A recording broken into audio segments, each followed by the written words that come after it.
بسم الله الرحمن الرحیم. عرض سلام مجدد دارم خدمت دانشجویان گرامی. یک جلسه دیگه از درس نظریه زبان‌ها و ماشین‌ها رو من خدمتتون هستم و این جلسه می‌خوایم در مورد دومین دسته از زبان‌هایی که در درس نظریه یاد می‌گیریم صحبت کنیم. بنابراین این جلسه شروع بخش دوم درس محسوب میشه. اون چیزی که ما تا جلسه قبل یاد گرفتیم در مورد معرفی زبانهای منظم بود. دیدیم که خب زبانهای منظم با 4 ابزار قابل توصیف هستند، شامل عبارتهای منظم یا regular expression ها که حالا به صورت مخفف RE می نویسم، گرامرهای منظم regular گرامرها و همینطور ماشین حالت که خودش به 2 دسته ماشین حالت قطعی DFA Deterministic Finite Automata و NFA تقسیم میشه.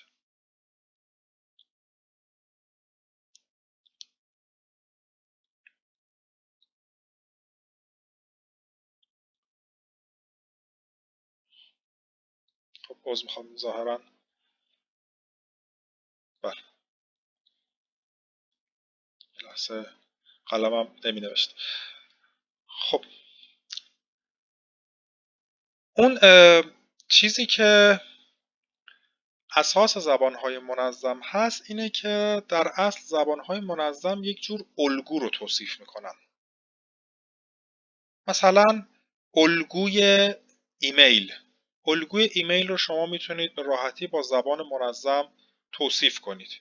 یک ایمیل یعنی هر رشته‌ای که با حروف الفبا نوشته شده باشه، حالا A تا Z به هر تعداد، پس بستار ستاره این در حقیقت A تا Z که من نوشتم رو اگر بخوایم به زبان عبارت منظمی بنویسیم یعنی باید اینطوری بنویسیم A یا B یا C، همه حروف الفبا تا آخرش Z.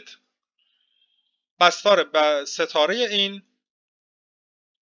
بعد کاراکتر ادساین و بعد مجددا یک سری حرف میاد به هر تعداد، پس دوباره همینطور A تا Z، بستار ستارش، یک نقطه و پشت سرش دوباره A تا Z بستار ستاره.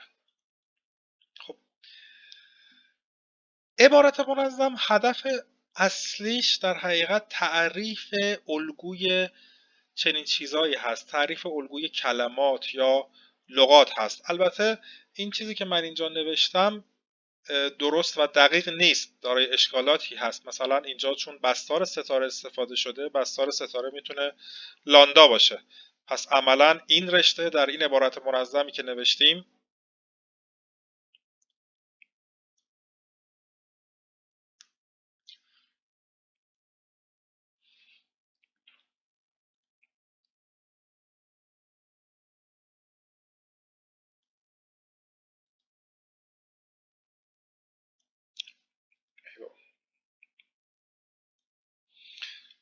میخوام من این مقدار سخته با این ابزار پن پاورپوینت با موس کار کردم. در این عبارتی که اینجا نوشتیم چون عبارت‌های لاندا میتونن، عبارت‌های بستار ستاره میتونن لاندا رو تولید بکنن، پس این رشته هم عضو زبان فوق میشه، یعنی به عنوان یک ایمیل معتبر شناسایی میشه، مثلا gmail.com.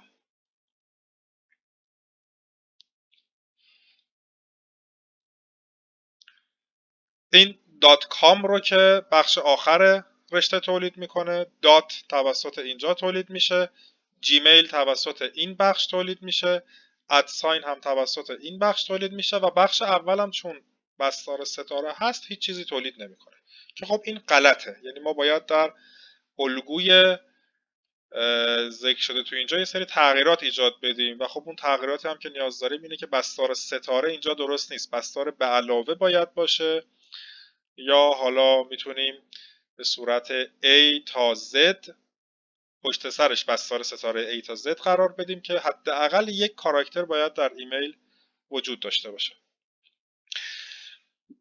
من حالا قصد ندارم عبارت کامل ایمیل رو اینجا با هم بررسی کنیم، خارج از موضوع درس هست، یه سری تغییرات در این عبارت باید داده بشه، توی اینترنت میتونید پیدا کنید.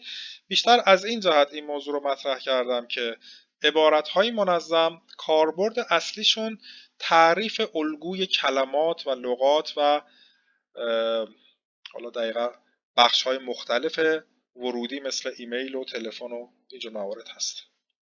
پس مسلماً این زبانهای جامعی نیستند. ما در آخرین بحث جلسه گذشتمون هم دیدیم که بله یک سری زبانهای ساده‌ای وجود دارن مثل ANBN، یعنی به هر تعداد A میاد پشت سرش به همون تعداد B بیاد، و WWR که این زبانها هرچند خیلی سادن ولی زبانهای منظم نیستند، چون با هیچ یک از ابزارهایی که عبارتهای منظم میتونن توصیف کنن این زبانها قابل توصیف نیستن. و خب جلوتر میبینیم که چالش کجاست، کجای اون ماشینی که در جلسه اول درس زبانهای منظم شروع کردیم نقص داره، ناقص هست که نمیتونه این زبانها رو شناسایی کنه. اما خب این زبانها چی هن؟ چطور میتونیم شناساییشون کنیم؟ چطور میتونیم توصیفشون کنیم؟ چه ماشینی میتونه اینها رو پردازش کنه؟ این موضوع بخش دوم درس، یعنی این جلسه و چند جلسه آینده است. ما به این زبانها میگیم زبانهای کانتکست فری یا مستقل از متن.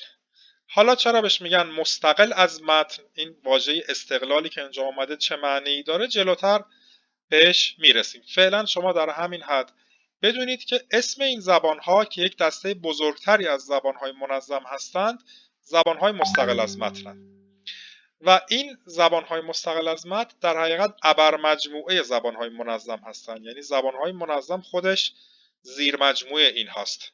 پس هر زبان منظمی هم با این ابزارهای مستقل از متن قابل توصیف خواهد بود. خب چطور ما میتونیم زبانهای مستقل از متن رو توصیف کنیم؟ ابزارمون اینجا چی هست؟ عبارتهای منظم، گرامرهای منظم و ماشین حالت NFA و DFA اینجا جواب نمیده. دو تا ابزار ما توی این درس یاد میگیریم که به ترتیب این جلسه و جلسه آینده در مورد ابزار اول یعنی گرامرهای مستقل از متن صحبت میکنیم و جلسه بعدی در مورد ماشین حالت پشته‌ای یعنی دومین ابزار صحبت خواهیم کرد.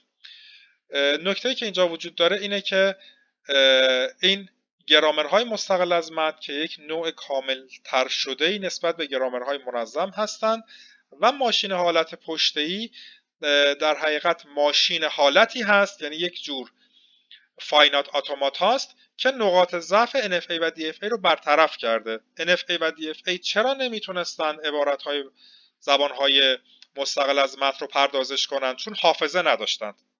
ابتدای کار که ما در مورد NFA و DFA صحبت کردیم گفتیم فرض کنید یک کامپیوتری داریم که مموریشو ازش گرفتیم، حافظه نداره. چون مموریشو گرفتیم این نمیتونه به یاد بیاره گذشته رو و چون نمیتونه به یاد بیاره گذشته رو نمیتونه عبارت ANBN رو پردازش کنه. چون ANBN نیازمند این هست که شما هر چند تا A دیدید اونها رو حفظ کنید، ذخیره کنید، بعد به بها که میرسید دقیقاً به همون تعدادی که A در گذشته دیدین به همون تعداد هم B شمارش کنید. پس من گذشته رو باید حفظ کنم. ماشین حالت متناهی NFA و DFA چون حافظه نداره نمیتونه گذشته رو حفظ کنه.